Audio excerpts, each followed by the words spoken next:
मुंबई म्हटलं की उंच उंच इमारती आपल्या डोळ्यासमोर येतात। तुम्हाला माहिती आहे, मुंबईत जवळपास 5000 पेक्षा जास्त बिल्डिंगी उंच आहेत। त्याला 200 बिल्डिंग तर गगनचुंबी आहेत, म्हणजेच 300 मीटरपेक्षा जास्त उंच। पण यांच्या सेफ्टीचं काय? याची जबाबदारी कोणाची? तेव्हा आपल्या समोर येते अग्निशमन आणि आपत्कालीन सेवा म्हणजे फायर ब्रिगेड। मग ते एखाद्या छोट्या पक्षाचा जीव वाचवणं असो की 26/11 सारखा भयंकर टेररिस्ट अटॅक किंवा कमला मिलचा फायर, आपत्ती कुठलीही असो, स्वतःचा जीव धोक्यात टाकून लोकांचा जीव वाचवणारे आपले हे रियल हिरोज म्हणजेच fire fighters.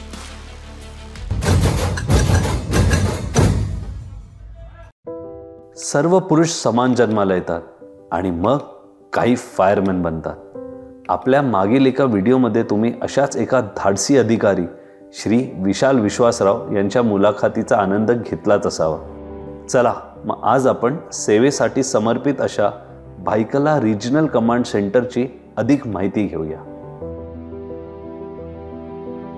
Byculla regional command centre हे शहरातली सर्वात जुने फायर स्टेशनपैकी एक आहे।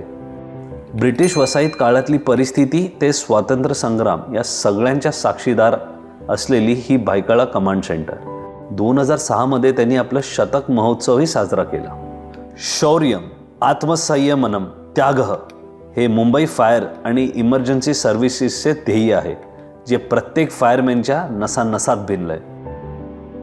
रोल ऑफ ऑनर आपल्याला हे दर्शवतं की या सेवा आणि समर्पणाच्या समृद्ध परंपरेची स्थापना कशी झाली आहे। भायखला रिजनल कमांड सेंटरचा एक सामान्य दिवस भारताचा तिरंगा आणि फायर सर्व्हिसेसचा ध्वज फडकवण्यापासून सुरू होतो। पण काही जणांचा दिवस तेव्हाच संपतो का माहिती आहे? कारण त्यांची शेवटची शिफ्ट संपलेली असते।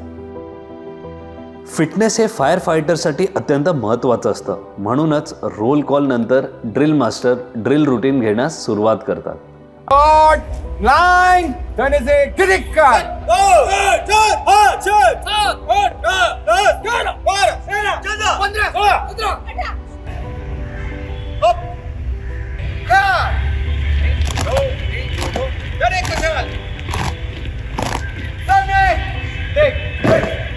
आणि हो, फक्त जवानच ड्रिल करत नाहीत, ऑफिसर्सनाही हे ड्रिल अनिवार्य आहेत।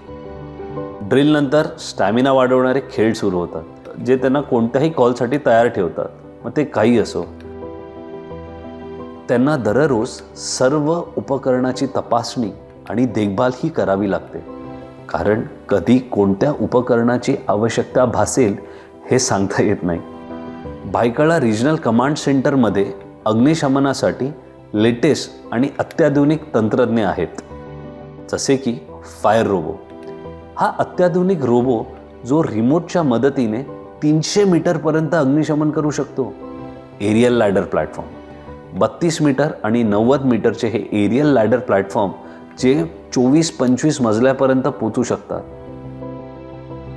फर्स्ट आणि सेकंड टर्नआउट वाहन अशा पद्धतीने सज्ज असतात की परिस्थिती आणि गरजेनुसार त्यांना त्याच क्रमांकाने पाठवलं जातं।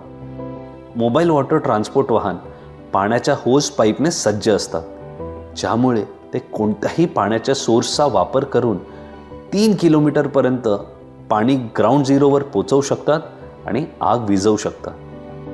कंट्रोल पोस्ट वाहन अनेक ठिकाणी किंवा मोठ्या प्रमाणावर आग लागल्यासारखं आणीबाणीच्या परिस्थितीत कमांड सेंटर म्हणून काम करता येतं। रेस्क्यू वाहन ज्यामध्ये हातोड्यापासून रॉकेट लॉन्चरपर्यंतची उपकरणं आहेत। हो, बरोबर ऐकलं, रॉकेट लॉन्चर।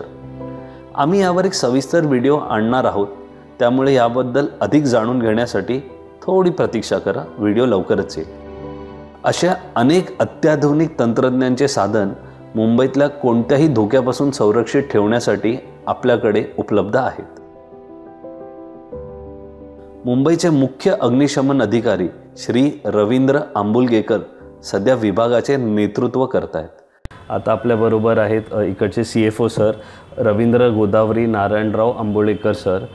बरेच award president fire service gallantry award आहे, त्याच्यानंतर राष्ट्रपती शौर्य पदक, राष्ट्रपती मेरिटोरियस सर्व्हिस मेडल असे विविध अवॉर्ड त्यांना मिळाले आहेत। तर त्यांच्याबरोबर आता आपण करतोय संवाद. तर सर, पहिलं तुम्ही एवढे वर्ष सर्व्हिसमध्ये आहात, तर थोडं फ्लॅशबॅकमध्ये जाऊन तुमचा पहिला दिवस ॲज अ फायर फायटर, तुम्हाला काही त्या दिवसाबद्दल काही मेमरीज का, व्हॉट वॉज द फिलिंग? पहिल्यांदा मी मुंबई फायर ब्रिगेडमध्ये जॉईन झालो साधारणतः 32 वर्षापूर्वी. पहिला दिवस असा होता, 8 तासात आम्ही आलो. तत्पूर्वी आम्हाला 2 दंगलींचा अनुभव होता.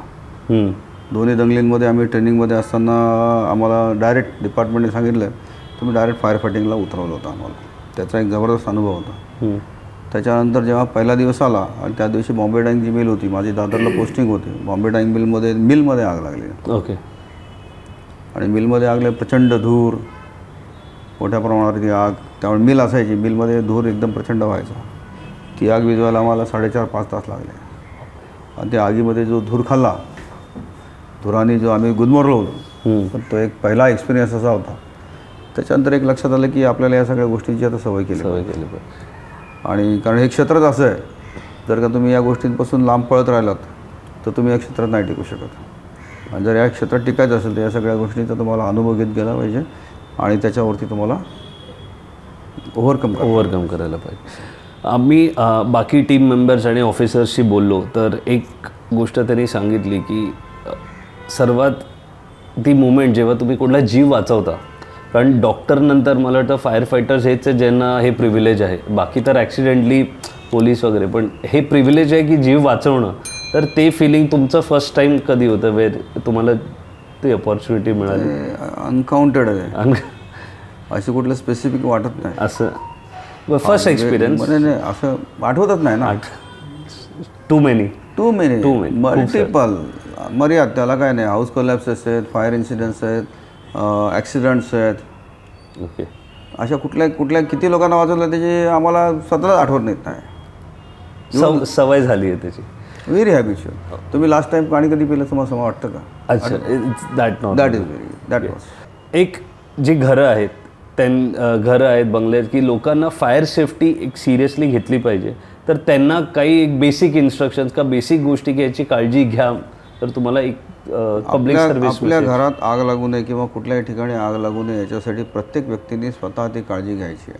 थोडा अवेअरनेस ठेवला तर आपल्या घरात आग कधीच लागणार नाही. त्याच्यासाठी तुमचे इक्विपमेंट, सिलेंडर्स, थोडंसं प्रसंगावधान, आग कशी विझवायची, सगळ्या गोष्टींवरती तुम्ही पाणी आहे त्याच्यावरती वापरू शकता, रेती वापरू शकता, एक्सटिंग्विशर असेल तर एक्सटिंग्विशर वापरा. पण आग न लागण्यासाठी जे प्रयत्न तुम्हाला करायला पाहिजे ते जर का तुम्ही थोडेफार केले तर तुमच्या घरामध्ये कधी आग लागणार. ओके. जसं इलेक्ट्रिकल सेफ्टी आहे, गॅस सेफ्टी आहे, नेकेड लाईट जे तुम्ही दिवे वगैरे ठेवता त्याच्यापासून सेफ्टी आहे, किंवा अशा बऱ्याच गोष्टी आहेत छोट्या केअरलेसनेस आहे, केअरलेस स्मोकिंग आहे, बऱ्याच त्याचे रिझन्स आहेत. आणि ज्यावेळेस आपल्याला असं वाटतं की एखादी गोष्ट आग लागण्याची शक्यता आहे, ती गोष्ट तुम्ही जर का त्याच्यापासून बाजूला केली तर त्या ठिकाणी तुमच्या घरातली आग लागणार नाही. आणि लागली तर प्राथमिक स्तरावरती ती विझवली तर आग मोठी होणार नाही. व्हॉलेंटिअर प्रोग्राम एक असतो आपला, जिकडे सिटिझन लोक जे नागरिक आहेत ते येऊन फायर फायटिंग का बेसिक गोष्टी ज्या आहेत त्या शिकू शकतात. तर त्याच्याबद्दल तुम्ही त्याच्यामध्ये असं आहे की मुंबई फायर ब्रिगेडमध्ये प्राथमिक अग्निशामक म्हणजे प्रायोरिटी, म्हणजे जेव्हा आग लागते त्यावेळेस इनिशियल बेसिसवरती आग कशी विझवावी याचं 1 दिवसाचं आमच्याकडे प्रशिक्षण शिबिर घेतलं जातं. सर्वसाधारणपणे रविवारच्या दिवशी ते भायखळा किंवा इतर मोठ्या कमांड सेंटर्सवरती घेतलं जातं. त्याचं रजिस्ट्रेशन हे भायखळ्याला होतं. ओके.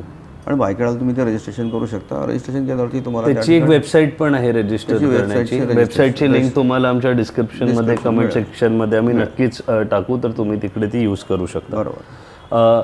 आणि त्याचा फायदा असा आहे की ज्यावेळेस आग लागते त्यावेळेस तुम्हाला ताबडतोब समजतं की तुम्ही कशा पद्धतीने विझवावी. करेक्ट. आग लागू नये म्हणून त्याच्यामध्ये शिकवतात आणि आग लागल्यावर पण काय करावं हे पण त्याच्यामध्ये शिकवतात. 1 दिवसाचं जरी असेल त्याचा खूप फरक पडतो. आणि ह्याचं काही सर्टिफिकेशन वगैरे त्याचं सर्टिफिकेट 1 दिवसाचं सर्टिफिकेट मिळतं. सो आय थिंक प्रत्येक नागरिकांनी एक आपल्याला ह्याची काही फीज वगैरेही नाही, तर एक मोफत एवढं छान आपल्याला नॉलेज मिळतं आहे, माहिती मिळते आहे, तर प्लीज त्याचा लाभ नक्की घ्यावा. शेवटचं तुमच्या लाईफच्या इन्सिडेंटवर कुठली मूवी बनवायची असेल तर कुठला इन्सिडेंट तुम्हाला की जो म्हणजे सगळेच असतील जसे तुम्ही बोला, बट वन पर्टिक्युलर, कारण आता अग्नी नावाचं एक सिरीज. पहिली गोष्ट मी एवढा मोठा महान नाही. अग्नीमध्ये जे काय दाखवलं आहे ते आम्ही जे लाईफ जगतो माझ्या दृष्टीने तर ते फार तर 20 ते 25% आहे फक्त